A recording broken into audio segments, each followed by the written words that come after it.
Many people don't realize that their injury case could be worth far more than what the insurance company is offering. But Morgan & Morgan does understand that. As America's largest injury law firm, they understand that they can help clients get 34 to 40 times what they were first offered. No upfront costs. You only pay if they win. It takes just minutes to see if you have a case. And you can start your claim now at forthepeople.com/Pacman, or scan the QR code on the screen, or click the link in the description. Morgan & Morgan, for the people. If you want better sleep, check out Pod 5 from our sponsor, 8 Sleep. It is a smart system that fits over any existing mattress, and it turns your bed into a fully adaptive sleep environment. The Pod 5 uses AI to adjust temperature, elevation, and sound in real time. Each side of the bed can cool or heat independently, and the new Pod blanket extends the comfort from head to toe. It can even detect snoring and gently raise your head to help. This has transformed my nights because I'm a hot sleeper. The Pod 5 keeps me cool, so I wake up feeling more rested. Go to 8sleep.com/Pacman and use the code Pacman for $350 off your very own Pod 5 Ultra. Welcome to the show, everybody. You know, it's very easy to despair in this current political environment, and I don't have any solutions for you today in the sense of saying the long national nightmare is over. I don't have that. We're just not there right now. But one thing that can be nice is seeing public opinion correctly assess what's going on in the world. And to a degree, the strongman act of Donald Trump is falling apart. You can see it in the numbers. You can certainly hear it in his voice. You can feel it in the air. Trump losing altitude, hunched over, dejected at the NATO summit. But what has been going on with polling since the Iran fiasco started, and gaffe after gaffe at NATO and all of it? Well, poll after poll is showing a collapse. Ipsos Reuters has Trump at a -16 favorability. American Research Group has him at -21 favorability. Morning Consult, which is usually a softer landing for Trump, still has his net favorability at -8. And then you even have others where Trump's approval is starting to kind of dip down into the mid-30s to a degree. And it's really not about one bad moment. It's an accumulation. It's the kind of slow motion humiliation that you can't do a rally and fix it. You can't, do another all caps post and erase all of the problems that you've caused for yourself. He bombs Iran. He slurs out a word salad about peace. He's sort of like a drunk guy yelling no hard feelings after breaking your nose, and everybody's kind of confused as to what's going on. And then we had the MAGA military parade, this taxpayer-funded narcissistic ego trip, which didn't really work very well. It ended in pure cringe and poorly attended. Trump's handlers pumping out graphics of him saluting jets, his press secretaries on TV declaring nuclear sites obliterated when it doesn't actually seem that that's what the reporting and the data say. And the polls aren't reacting like they used to. I mean, the base is still there, but there's a lot of glazed over eyes. Of course, I don't support what he's doing at this point in time. Now, we've had a lot of people now familiarize themselves with this act, and the script really hasn't changed. Polls show that people are sick of the act. It's, of course, Democrats. It's a lot of independents, and it's even some Republicans. You don't get numbers this crappy without some Republicans saying, I don't like it. The ICE raids in the suburban parking lots, they're not playing well. Elements where even on Fox News, you get little inklings of people saying, I don't really like this. It's not helping him. The Truth Social tantrums about fake pollsters and conspiracy theories against the king, not helping him. And meanwhile, you've got people like Steve Bannon and Tucker who kind of inched away around Iran, although Tucker now says, I did speak to the president, we're cool, everything's good. We've got this building situation for Trump, as he unravels on the world stage in humiliating fashion. The mask of competence, if it was ever there, I don't think it was, but some people thought it was, that mask of competence is slipping. And underneath, you've still got a guy bragging about tariffs while inflation's eating people alive as they didn't get the price reductions that Trump promised. You've got Trump bragging about all of the success in Iran, although the assessments say, we've maybe set Iran and their nuclear ambitions back just a few months. But the part that is sort of a buzzkill, but is important to mention, is that none of this crap matters unless Democrats figure out how to use it to win again and to get power. And so far, I'm not really seeing that. Democrats are holding heads above water, but just barely. In some of the same polling that showed Trump way down, you see Democrats not polling well either. And Trump's dropping bombs, losing allies, melting down on Truth Social every single day. And meanwhile, Democrats aren't really polling much better. Now, it's important to understand that oftentimes the out party, especially when they've just lost, isn't going to poll well no matter what they do. So Trump's cratering, but the alternative has to look like a lifeline. The alternative can't be, we're not Trump. It has to be something real. And we spoke about this with members of the House and Senate in D.C. this week. We're going to start looking at some of those interviews today. It's not enough to watch someone fail, has to be the takeaway. You've got to give people a vision of what's actually better about what you will do. And that part can sting a little bit, because even with Trump unraveling, I don't believe at this point that Democrats have figured out how to step in and take the wheel. We're going to talk to Cory Booker next. We'll see what he has to say. But to me, the messaging is muddy. The energy, I don't know. And when we always think, this is the last straw, Trump's approval's going down to 18, it never happens. And Democratic polling is really not anything to write home about. So Trump's cratering support. But the question now is, can the Democratic Party figure out a way to take advantage of it? For me right now, the answer is I don't yet know. Karoline Leavitt, White House press secretary, known to some as Soviet Barbie. I kind of am unsure whether my audience wants me using those nicknames. There's definitely a misogynistic aspect to it. But that's the one that's floating around now, Soviet Barbie. Let me know if that's sort of like unbecoming of a progressive show or whatever you think. I don't know.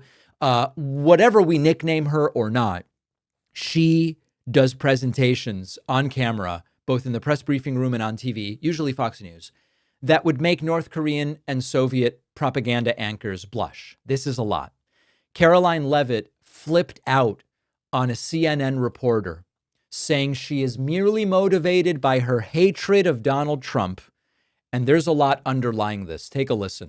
But that reporter is a sheep, and she's a mouthpiece for people who don't like Donald Trump. And she only gave the White House an hour to respond. And that's, again, the same playbook we've seen the fake news media play time and time again. But this story has now been debunked widely by not just the United States, but also Iran and Israel as well. You might be wondering, what is this about? Why is she so angry? Well, she is following Trump's lead, as Karoline Leavitt always does. And Donald Trump posted the following to Truth Social before this interview. Quote, Natasha Bertrand should be fired from CNN. I watched her for 3 days doing fake news. She should immediately be reprimanded and then thrown out like a dog. She lied on the laptop from hell story, and now she lied on the nuclear site story, attempting to destroy our Patriot pilots by making them look bad when in fact they did a great job and hit pay dirt. Total obliteration. She should not be allowed to work at fake news CNN. It's people like her who destroyed the reputation of a once great network. Her slant was so obviously negative. Besides, she doesn't have what it takes to be an on-camera correspondent. Not even close. Fire Natasha. I assume when Trump says she doesn't have what it takes to be on camera, that Trump's saying she's not attractive enough physically. That seems to be Trump's big currency. And so what we are seeing is that when the dear leader says jump, everybody says how high. And when Trump attacks a particular reporter, Karoline Leavitt goes right into it as well. The likes of which anyone with familiarity with authoritarian regimes should understand the risk of. It's now, they've been doing it for a while. They did it to Jim Acosta in his first term. They sued George Stephanopoulos. We've seen it in inklings.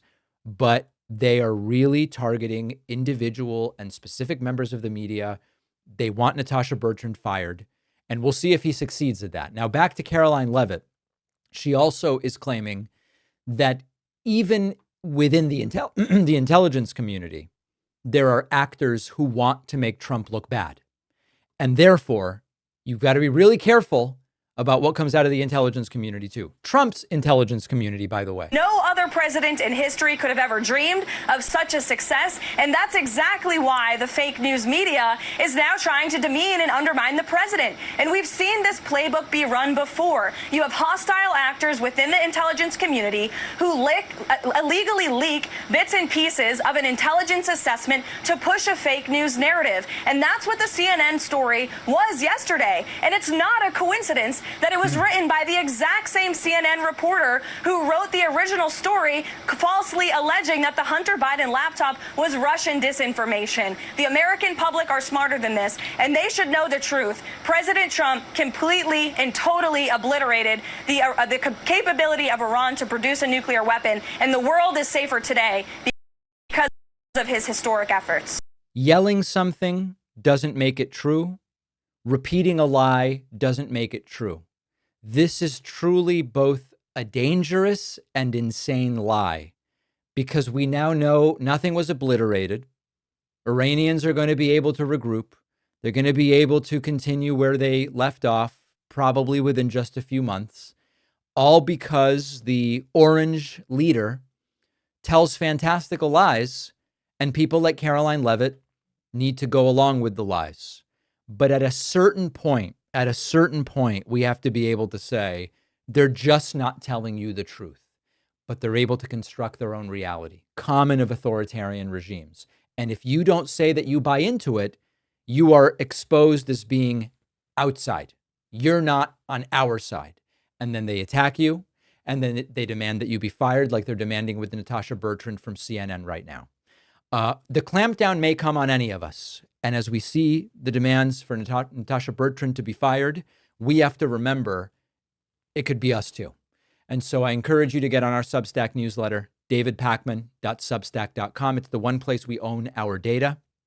If the clampdown does come, and we don't know if and when that will be, it's the only way I'll be able to get a hold of you and let you know what's going on. You can also email info@davidpakman.com and say, hey, David, get me on that newsletter. We've got a great show. We're going to talk to Cory Booker and so many other great things. If you've been seriously injured in a car crash, a fall, whatever it might be, you might be entitled to more than you think, because insurance companies are trained to lowball you. That is why people turn to Morgan & Morgan, which is America's largest injury law firm. They've helped clients win millions, 12 million in Florida, 34 times the highest insurance offer that they got, $26 million in Philadelphia. That was 40 times more than the insurer offered up front. And the best part is you pay nothing unless they win your case. No hourly fees, no upfront costs. If you don't win, you don't pay. Filing claims is quick and easy. Morgan & Morgan has modernized the process so you can start and manage your case right from your phone. So if you've been hurt, don't guess about what your case is worth. Find out. You can start your claim at forthepeople.com/Pacman, or just scan the QR code on the screen, because fighting these big insurance companies does take a big law firm, and that is Morgan & Morgan for the people. If you've been struggling with energy, focus, or even mood, your sleep might be the missing link, and that is exactly what 8 Sleep is designed to help. Their latest product, the Pod 5, is the most advanced sleep system on the market, turns your existing mattress into a personalized recovery environment, no wearables required, because the Pod 5 cover uses real-time AI to regulate temperature independently for both sides of the bed, down to 55 degrees, as warm as 110. And with the new Pod blanket, that precision comfort wraps your entire body. No more kicking off covers or waking up drenched in sweat. It also senses snoring and automatically lifts your upper body to open the airways. The built-in speaker can play white noise and meditations from Dr. Andrew Huberman to help ease you into deeper sleep. Try the Pod 5 Ultra risk-free for 30 days. Go to 8sleep.com/Pacman and use code Pacman to get $350 off. The link is in the description. You know, when Joe Biden was president, I went to a couple of things at the White House at different points in time, and I stood in a very particular spot that people watching see on their screen right now. This is, it's one of the many entrances. I believe this one is sort of like between the White House and the Eisenhower Executive Office building. When I was there, no one was speaking in tongues. No one was praying. But this is a very different White House. A group with Donald Trump's faith office was indeed praying and speaking in tongues at the White House in the same spot I've stood a few times before. If you're not familiar with what it means to speak in tongues, it's also known as glossolalia. Glossolalia. Not totally sure about the pronunciation. And this is a sort of speaking in a language unknown to you. They go skabada-bee-bada-bee-bada, you know, stuff like this. And it's often Pentecostal Christians that do it, or in what are called charismatic Christian traditions. Charismatic has a specific meaning in this context. It's not like, wow, what a charismatic person. But the idea is that the Holy Spirit is inside of you, and it is forcing these utterances in a language, you know, stuff like this. So this is what happened at the White House, and this is the White House under Trump. It does sound like a medical event. It does sound like a stroke of some kind. So you'll hear the two women sort of primarily leading the prayer, and then in the background you'll hear people who I guess are not having a medical emergency. They are speaking in tongues. Yes. We just thank you right now, Lord, from the east, the west, the north, and the south. You will shake America with your power and your glory. We cancel every assignment of the enemy. This nation was. You hear that? Sada-bada-bada-bada-bada. That's the. I know it might not sound like it if you go sada-bada-bada-bada. That is the Holy Spirit inside of you, forcing out these statements. To be one nation under God, and we are standing on the soil of the White House, and we are declaring your word. Every place that our foot will trod, you will give it to us, and we are taking the land. We thank you, oh Lord. You have brought us to the kingdom for a time such as this, and this is the time. And so we declare right now from the capital of our nation. Not later, mind you. They're declaring it right now. That America will come back to God. We will come back to God. Nothing will stop this nation. And we speak right now by the authority of heaven. You told us to bring heaven to earth. Heaven is being released through your people right. This is not a parody. I know there are people in my audience who just will say, David, I'm just listening today. I don't believe those people are really at the White House. I believe that this is some kind of SNL skit. This is not a sketch, a skit, or a parody. This is the White House under Donald Trump. Now, I don't, you know, the irony is not lost on me, but it seems lost on these people that Iran, which has been in the news so much this week, Iran is run by radical theocrats, religious extremists. It is. But these people would turn the United States into a Christian version of that radical Iranian theocracy. It's just another flavor of it. These are not just visitors, by the way. These women, this group that it panned to. This is part of Donald Trump's religious outreach, officially tied to the administration, the faith office. And this is what they're doing in the seat of American government. Now, if you've ever been around charismatic Christian rituals, this it sounds like these are medical emergencies, a seizure, a stroke, something that warrants a call for help. But this is something being celebrated by Donald Trump's faith office. And, you know, for all of the discussion as to, do we have separation of church and state or don't we? When we criticize Iran for being run by radical theocrats that suppress dissent and enforce religious morality and claim that their power comes from God, then we say this is okay when it is just a version of Christianity that wants to enforce religious morality as civil law and says that their power and their motivation and all of it also comes from God. What's the difference? Okay. But this is a little bit of a different administration in the sense that these people don't just believe the United States is a Christian nation. They believe that God literally put Trump in power, that Trump was quite literally selected out of anyone to be the president. And they want laws on abortion based on their religion. They want laws on LGBT rights. Education should be based on their religion. Immigration should be based on their religion. Let's let Christians come, but not others.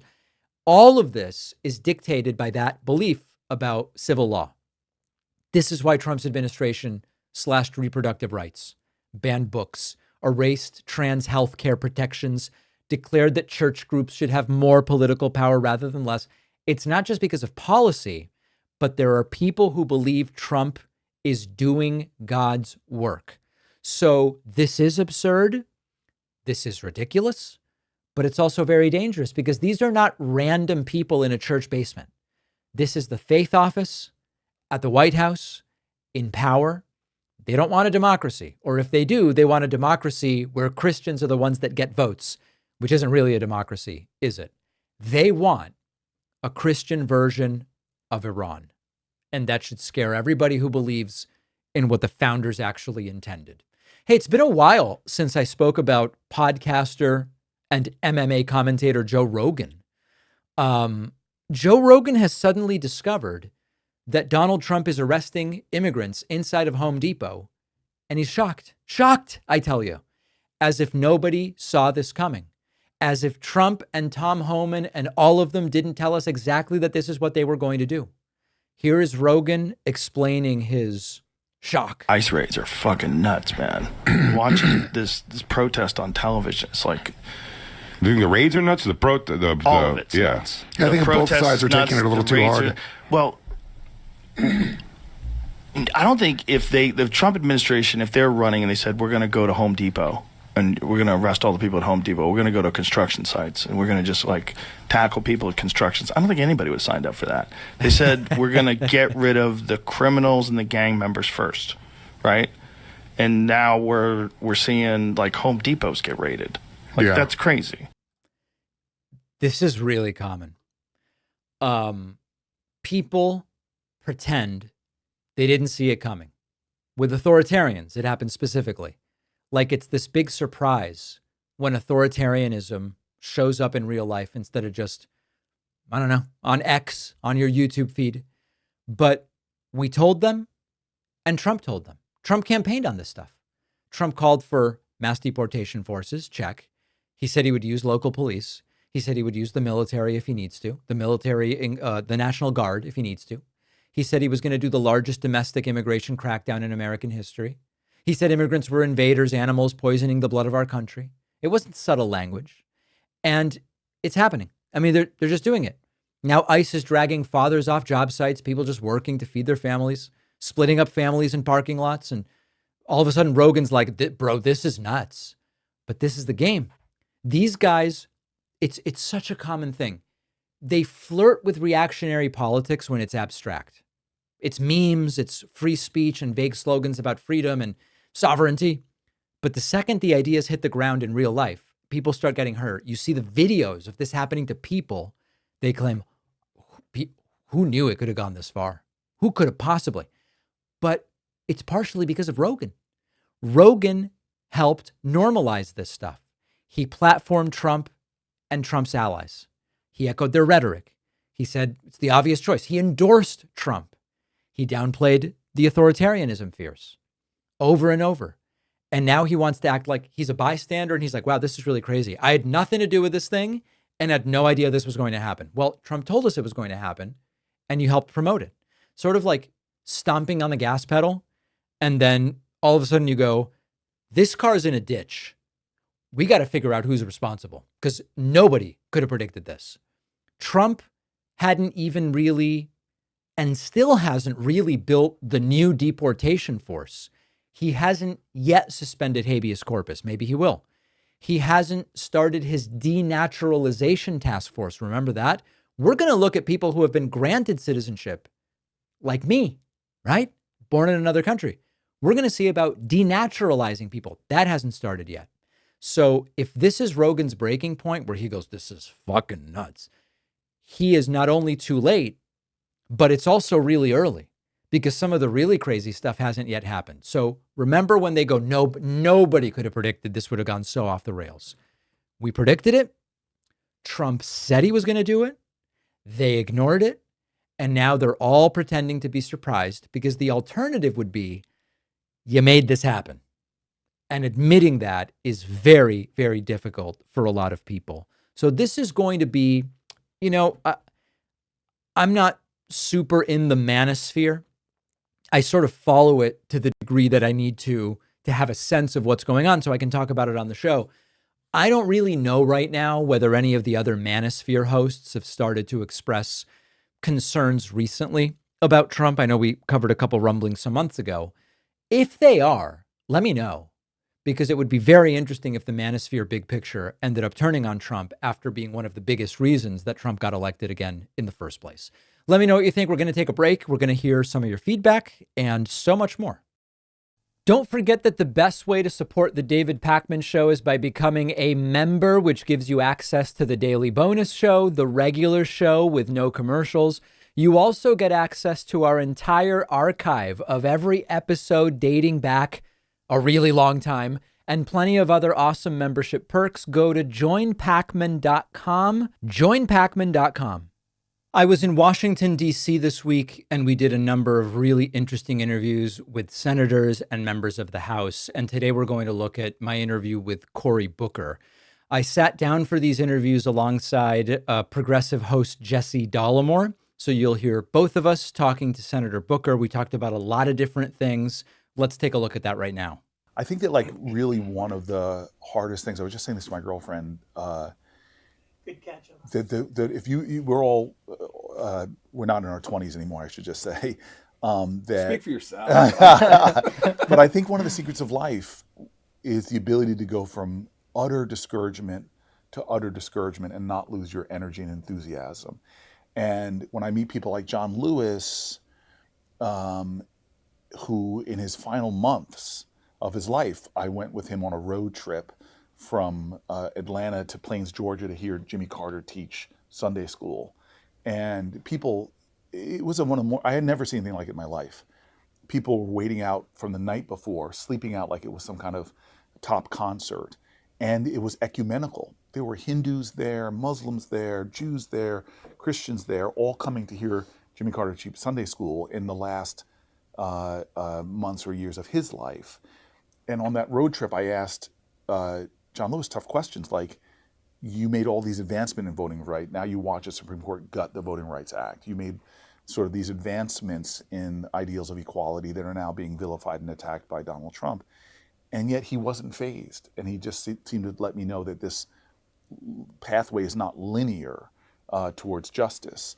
And so I had this discouraging moment on the floor like a week or so ago where one of these Republicans who I've worked with across the aisle, and I would never characterize him as, like he and I have vast differences, but we have found ways to do things together. And I was teasing him about that. I was saying, you being a friend, if you want me to, if you're going to run for re-election, I'll come down and tell people how awful you are. That might help you. And then he looked very sad at me and he said, I'm not running for re-election. And the bad thing for you is that when I leave, you're going to get somebody that is, as you said, a different type of Republican. Mm-hmm. In other words, and he would say he wouldn't even use that word, probably Republican, because of what we're seeing, which is not about a party, it's about a person right now. And that person, right or wrong, you fall in line. And that's why it's wrong. Yeah. Well, this is sort of, it kind of gets us right into where I think we wanted to start, which is like, there's sort of two things happening simultaneously right now. On the one hand, we have exactly what you're describing, where these are not disagreements as to like, should the top tax rate be 37 or 39.6? Right, these are much right. bigger sort of disagreements where we've been saying, is there even any, can you even work with some of these folks? On the other hand, there are these little cracks that do seem to be forming. Yes. On Iran. Yes. On he really was the anti-war candidate, or Right. he wasn't, or it's technically not a war, or whatever.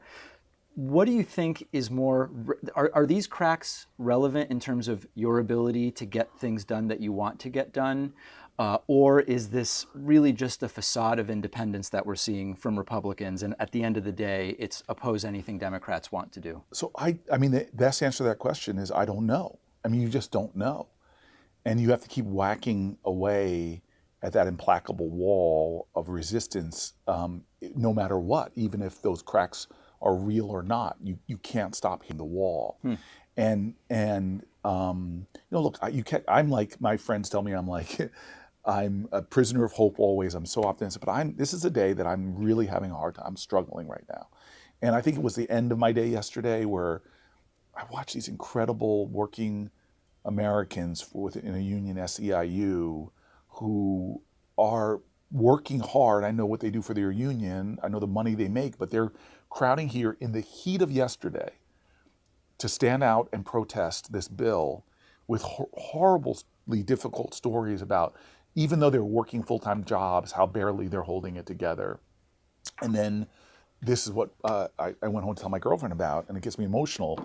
This woman who's out here struggling, older woman, still working a full-time job, reminding me of a relative of mine, says to me, we're going to keep fighting, we're going to keep fighting. And by the way, Cory, I'm a monthly contributor to you.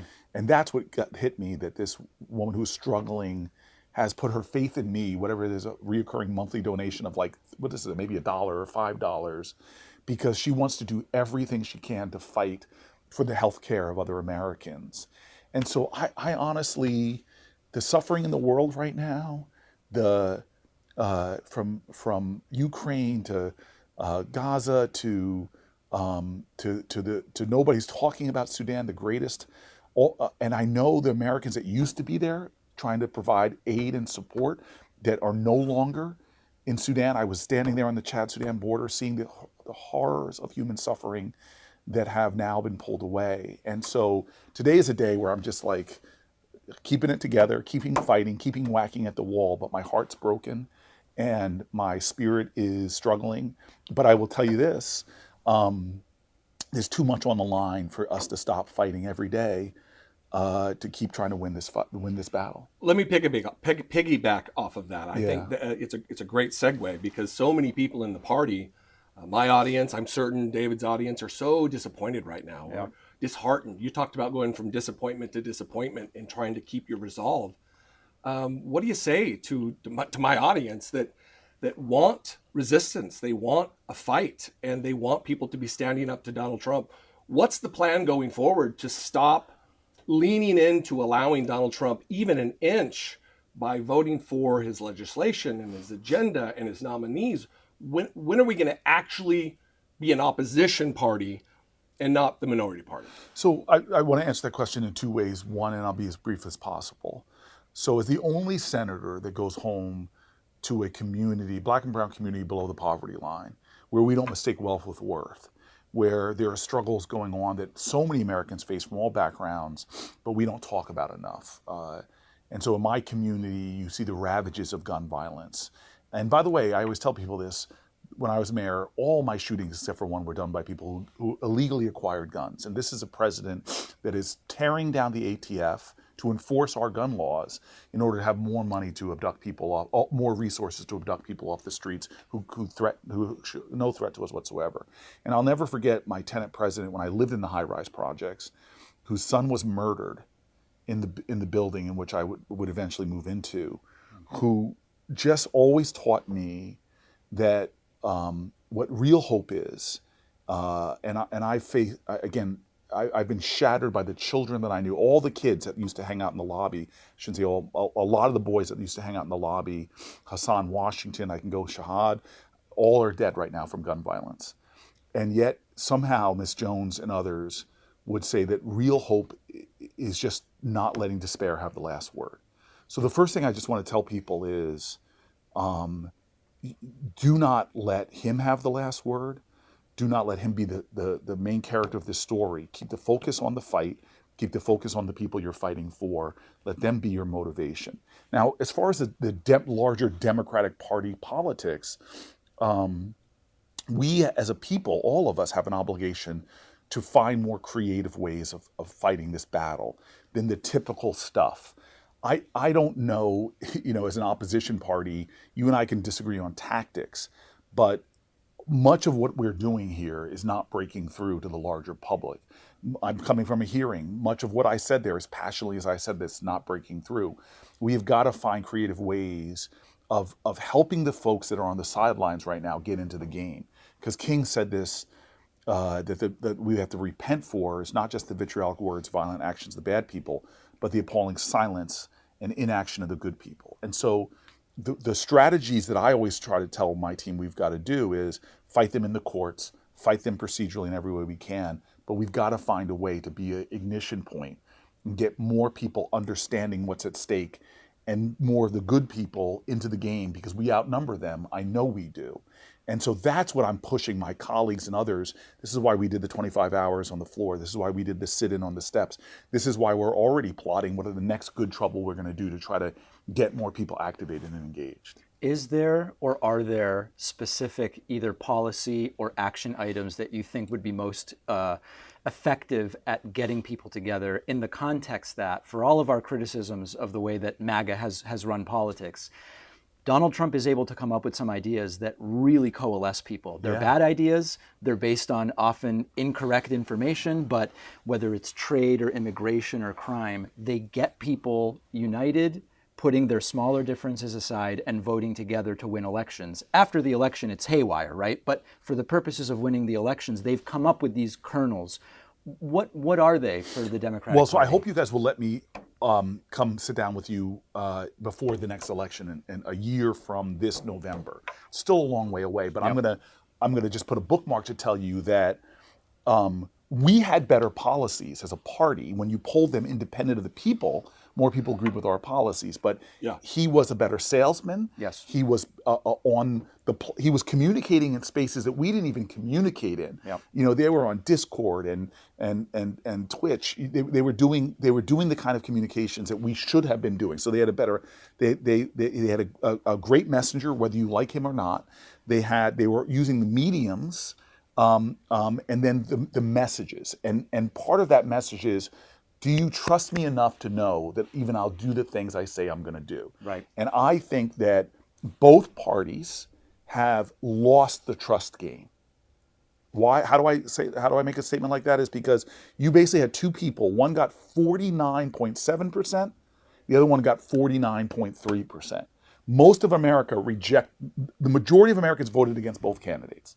There wasn't this like wave election where I believe that leader has captured my moral imagination, makes me feel in my heart that their vision of America includes me and my family. And so if we're going to be a Democratic Party, it's not just the policies, but I want to be able to say to people, this is a shitty country to raise a child in. We don't give maternal care. We don't give paid family leave. We push women out back into the workplace a week or two after they've had their kid. It's more expensive in most states to have childcare than it is to go to state tuition college. That we are the worst on things like giving tax breaks to working class people. We give them all to the policies. We need to have the messages, but we're losing our faith as a society in the very idea of the American dream. And the next leaders need to be able to redeem the dream and restore the trust that we can do something. Now that's electoral politics.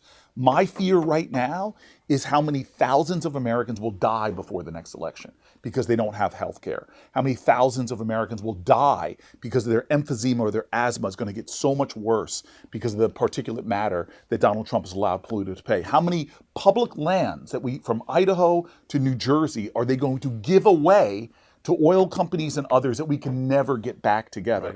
Right. I'm worried that between now and that election, the harms that they're going to do are going to become irreparable. They're going to cost people's lives. They're going to cost people's livelihoods. There's already an extinction level event going on for small businesses in this country because folks don't realize that his tariffs have made the baby carriage in the back seat hundreds of dollars more expensive, and that have hurt those businesses that can't pass along those charges. So that's why I get this question all the time, and it pisses me off, but I have to answer it to people when I'm sitting with a reporter, usually more mainstream media than folks like you all, and they say to me, what are you going to do to save the Democratic Party? It polls lower than colonoscopies and cockroaches. And I say to folks, I am not interested in saving the Democratic Party. Right now, I'm interested in serving the American people, not a frickin' party. Yeah. And I think actually in that answer is the secret for the Democratic Party. Because if we're all concerned about Democrats, screw that. Americans out there, most of us are barely affiliating with either one of the two parties now. They're just trying to make a way for their family. And we've got to get back to having leaders that are more concerned with people than parties. Senator, thank you so much. I have one more. Please. I love all of that. Yeah. But listen, we exist in a new political order. The old way of my good friend across the aisle, it doesn't exist anymore. So when is a bridge too far for elected officials to stop advancing the agenda of Donald Trump? So, look. Because we want a good partner in governance, and you don't have that now. Yeah. We're not governing if you're bending the knee to, not you specifically. Right. But I want to address that because it has visited upon me. Like, so I'm trying to anonymize this, but there was something really bad happening to Americans working for government abroad. And I was able to reach out to somebody in the Trump administration that's name's not a necessarily household name, but I had that relationship. I'm not stopping him from doing a lot of this stuff, but the fact that this person knows me to be an honorable person and somebody I supported, even though I don't support the president, I was able to get that reversed. And so I hear people oftentimes saying we need moral absolutism. People want that right now. And I am willing to, I just need to tell folks that what we need is the best strategies to deliver results for people. And we may disagree on tactics, but if we start within our party creating this sense of moral absolutism, it's going to hurt our coalition. Because if everybody in your coalition agrees on everything, your coalition is not big enough. And so I've shown in my career from my early days as a city councilman doing 10-day hunger strikes and fighting, living in a mobile home, I will go to great extremes in my service, but I'm not always going to agree on everything. Right now, I don't want to become Donald Trump just to beat Donald Trump. I was running for a town hall stage in Iowa when I ran for president in 2019, 2020, and I'm about to jump up on the stage and a big guy, I'm a former tight end for Stanford, this guy looked like he was a former linebacker for Iowa State, and he goes, "Dude, I want you to punch Donald Trump in the face." And I look at him and I go, "Dude, that's a felony, man." Right. and so I asked him if I could tease him. I jump up on the stage and I say this to a huge crowd of people. I said, "This guy said to me I should punch," and everybody roared in applause. And I was like, this is going to be a short run for president, but that's not how we win. Now, this is a big fight. People like, oh, when they go low, you go high, da, da, da. I'm sorry. I have an Oscar-nominated documentary about me called Street Fight, about fighting in urban politics and winning, but not sacrificing my soul. And what I know from the people that I most herald in my life as heroes, from Harvey Milk to Alice Paul, these are incredible Americans in the suffrage movement and the LGBTQ movement that found ways to fight by not sacrificing their truth. And the best example is we didn't beat Bull Connor by bringing bigger dogs and bigger fire hoses. Yeah. What they were able to do, which is what we need to do in this moral moment, is they were able to say, as bad as they are, George Wallace, Bull Connor, we are not going to become them. The challenge is to ignite the people who are bystanders to history. And by them standing in front of them, they were able to call to the conscience of this country, and thousands of people joined their fight. The reason why this bill, literally I have to motivate myself in the morning to come back for another day of fighting because this bill is so close to passing out of the Senate. And the reason why it is because right now, too many people's voices are not being heard. You know what Jefferson said. Jefferson said, when people fear their government, there is tyranny. When the government fears its people, there's liberty. Well, there are a whole bunch of senators here. How do I know it? Because they whisper it to me in the elevator that disagree with what Donald Trump is doing. But you know who they fear? They fear the president and his reprisals more than they fear the American people. Right. And you know what that means? That the equation to shift this lies on us, the American people, to telling those folks, if you vote against my health care, if you vote against my food stamps or my Meals on Wheels, if you vote against my disabled child, if you vote against the veteran in my state who just got fired by Doge. If you vote against them, I'm coming after your job. You better fear me more than you fear him, because your days are numbered. And until we shift that equation, these guys are going to follow that man to their detriment. Right now, we have a Republican Party that is laying down when they know that what Hegseth tweeting out plans on Signal to reporters. They know that he's unqualified for that position. I can go through from the beginning of his administration to now how many things I know that they know is not right, but they're following it because they're afraid of him more than they're concerned about the American people.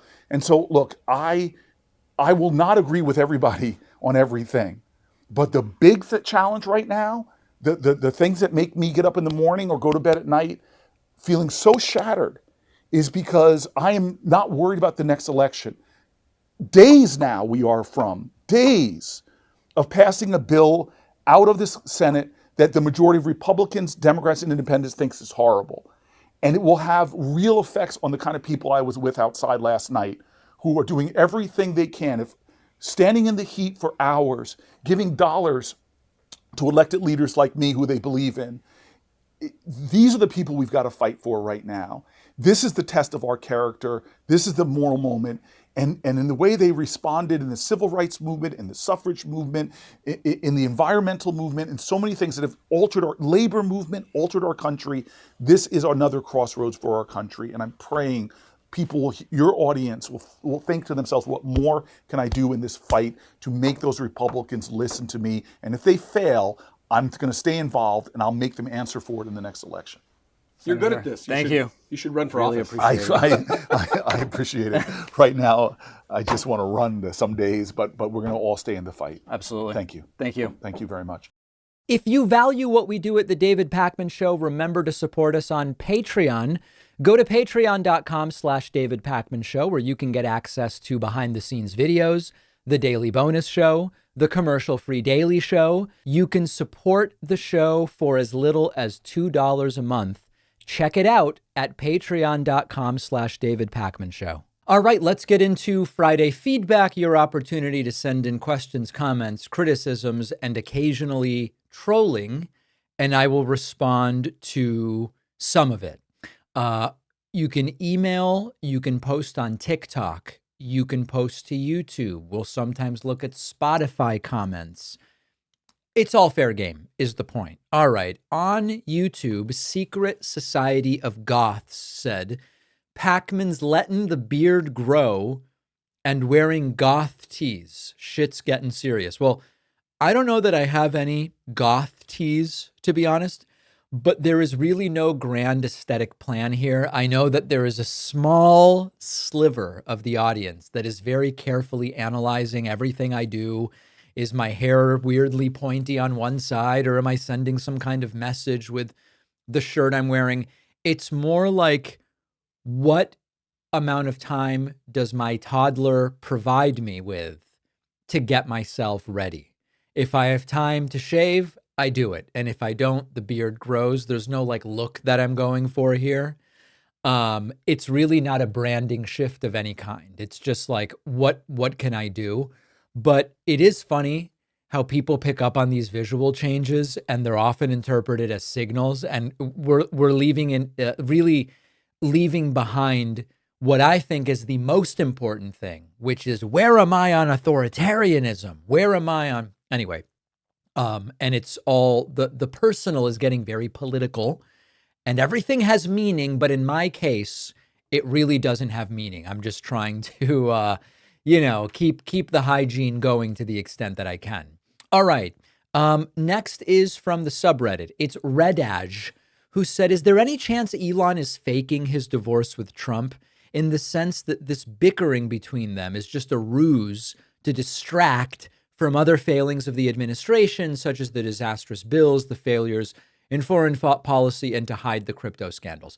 So, I understand why people look for meaning and signal in the noise and the chaos. Is this a distraction from that? Was that coordinated in order to make people not pay attention to this other thing? I just think it all gives this administration way too much credit. The idea that they have a long game where they carefully use strategic distractions, We've seen zero evidence of that whatsoever. When I see what appears to be dysfunction, I have every reason to believe that it is dysfunction and not design. And so the Trump-Musk fallout was certainly predictable, and we'll get to that in a moment. It's sort of like what happens when egos collide and everybody wants the spotlight. I believe that it is genuine. The administration's failures don't really, I mean, listen, it's all out in plain view. I don't think sleight of hand is responsible for what we see. And so when we see a fight or a contradiction, I mean, just look at over the weekend, the Iran stuff is not regime change. Of course, we would want regime change. Why not? Trump gets in on it and Caroline Leavitt gets in on it. I just think this is the policy. It's total chaos. Fights on social media, and then the next day, who would ever want A? That doesn't make any sense whatsoever. So no, I don't attribute malice where stupidity and incompetence are enough. Now, relatedly, Timu Brin wrote on the subreddit, how did David from the beginning predict that the Trump-Musk romance will fail in the end? I remember tuning into the show all the way back in the early months of the second term and could hear David say again and again that this relationship won't last. And lo and behold, now took him less than a year. You know, I love the praise, right? Because there's so much negativity in the email. I don't believe that it was a particularly insightful or prescient prediction that the Trump-Musk romance was going to implode. Trump doesn't want to share power. Elon Musk doesn't want to take orders. Elon Musk is used to his money getting him absolutely whatever he wants. When you look at two egomaniacs come together in that way, it's very obviously an arrangement with a shelf life and not a particularly long one, because once the photo ops are over and Trump starts to get annoyed with Elon kind of hanging around, Elon starts getting annoyed with the fact that Trump does whatever the last person who he talks to suggests he should do, it all boils over. And it was transactional from the beginning, not ideological. And the transaction stopped working, if that makes sense. What's wild is how much people projected onto the Trump-Musk relationship. There were people who said, oh, Musk is the libertarian tech savior. He's going to temper Trump's worst impulses. And it turns out that if you put two guys who think that they're the smartest in the room in the same room, it's a matter of time before it implodes. So I would love to take more credit for it. But unfortunately, I think that it was a relatively obvious prediction. All right. Norin Rad on Facebook says, I'm all for peaceful protests. We need to keep the protests peaceful. But David, how long do the people keep it peaceful? It seems like the taco regime keeps escalating things. I've talked about this in a number of different contexts. I think the instinct to stay peaceful is correct and powerful, and history shows that it works. Civil rights movements, mass labor actions, even some revolutions have made real change without violence. There's also a pattern that we sometimes see, which is when governments escalate with repression, people naturally start to say, can we do this peacefully? If they just repress, can we really accomplish the change we want peacefully? And some people are bringing that up right now. So I'm going to go to history, right? I'm not going to be here advocating for violence because I don't. I advocate for peaceful protest. I also am a student of history. And what we see is that the longer administrations or regimes ignore legitimate grievances, respond with crackdowns, etc., the more it pushes people to the edge. So while I am not advocating violence, because I never do, I'm against it, I think it's also necessary to acknowledge that the states have power that, when abused, can radicalize the very people they want to silence. And so without advocating violence, I'm acknowledging that that is something we have seen historically. And I hope that it doesn't come to that. Terminal Willness on Reddit said David's argument against socialism. Can someone elaborate on the reason David doesn't outright endorse socialism? I've heard him explain his rationale before, but he seemed strangely unwilling to really go into it. My take is he opposes socialism because he doesn't want something he believes is coercive to become prominent. Is that right? Can someone flesh it out? Well, I can flesh it out since it's my view. First of all, the reason I don't outright endorse socialism is I am not a socialist. Why would I endorse something I don't believe in?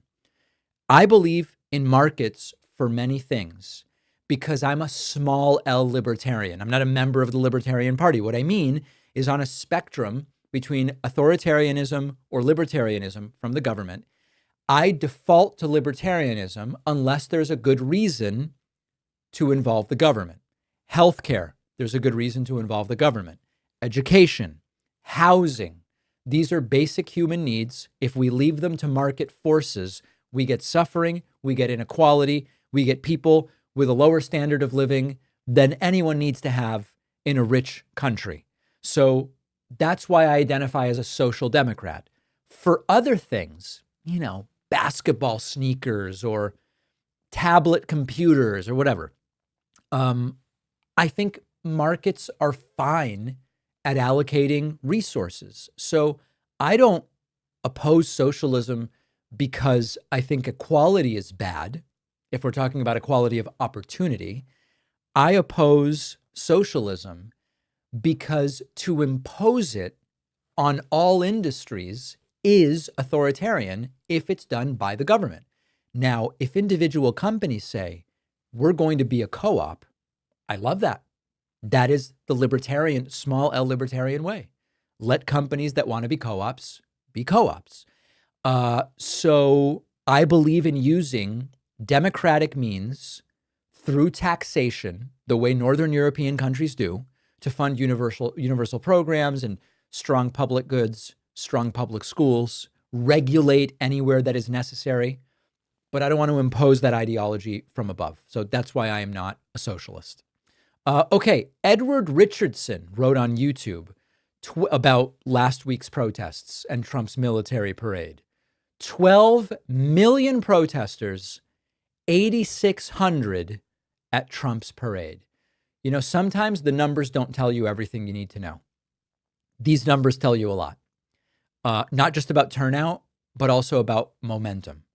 When millions mobilize and protest while a sitting president struggles to fill a parade route, that is more than a messaging problem. That's a legitimacy crisis. People don't take to the streets in these numbers, and I wish they were bigger, but people don't take to the streets in these numbers unless they feel unheard, betrayed, afraid. Mass protests aren't just about optics. They really are barometers of public trust. When trust collapses, it becomes difficult to govern by fear, spectacle, or nostalgia. And so Trump can hold as many of these parades as he wants. If people don't show up, and by the way, some of the people showing up were protesting the parade, it's just a performance. It's really not leadership. And that terrifies Trump because to a great degree, above all else, Trump really wants to be liked. And a lot of people do not like him. Dog Boy says, I'm having a good laugh listening to the MAGA faithful trying to put a positive spin on Trump's military parade debacle. Yeah, it's actually more than just spin. We saw desperation. When an event so clearly flops and the response is pretend it was a success. Stephen Chung, I believe his name is, was talking about how awesome and successful it was. These are cult dynamics. The goal becomes protect the image of the dear leader at all costs. Even if it's completely unbelievable, even if anybody who wanted could have tuned in and seen a silent parade route with a squeaky tank rolling by, you've got to say that it was awesome. And it's important to remember that optics were one part of Trump's military parade, but also asserting power was part of it. And when the assertion of power is met with empty bleachers and squeaky tanks, it does send a message. This guy may not really have the strength and testicular fortitude that he claims to have. MG, with an exhausting message on YouTube, says he's only been in office for 147 days. Let that sink in. Yeah, I mean, we've gone from inauguration to burnout. It was a lot quicker than 147 days, But this is about the exhausting nature of the volume of the insane headlines, the content of the headlines, the scandals, the policy failures, the firings, the authoritarianism. This is not like a normal political situation. And people are exhausted, but also the content creators are exhausted. Everybody I talk to comes to me on the verge of tears. And they say, I took an hour to go play basketball with my friends, as we often hear people talk about Trump that way. I took an hour to play basketball. I came back. We had bombed Iran or whatever, right? Insert the appropriate story. There is a sheer pace of chaos that makes it hard to cover this stuff. It also makes people numb. It makes them tune out. It makes people say, oh, is my resistance futile? Because what can I really do about all this? But I think the important thing to remember is when we tune out, then they get to do whatever they want unopposed. And that we definitely don't want. Make sure you're subscribed to the YouTube channel, youtube.com/The David Pakman Show. Make sure you're getting my Substack at davidpakman.substack.com. We will see you on the bonus show, and I will be back next week, of course. Thanks a lot for watching today's show. I just want to take a second to tell you about today's sponsors. Many people don't realize that their injury case could be worth far more than what the insurance company is offering. But Morgan & Morgan does understand that. As America's largest injury law firm, they understand that they can help clients get 34 to 40 times what they were first offered. No upfront costs. You only pay if they win. It takes just minutes to see if you have a case, and you can start your claim now at forthepeople.com/Pakman, or scan the QR code on the screen, or click the link in the description. Morgan & Morgan, for the people. If you want better sleep, check out Pod 5 from our sponsor, 8 Sleep. It is a smart system that fits over any existing mattress, and it turns your bed into a fully adaptive sleep environment. The Pod 5 uses AI to adjust temperature, elevation, and sound in real time. Each side of the bed can cool or heat independently, and the new Pod blanket extends the comfort from head to toe. It can even detect snoring and gently raise your head to help. This has transformed my nights because I'm a hot sleeper. The Pod 5 keeps me cool, so I wake up feeling more rested. Go to 8sleep.com/Pakman and use the code Pakman for $350 off your very own Pod 5 Ultra.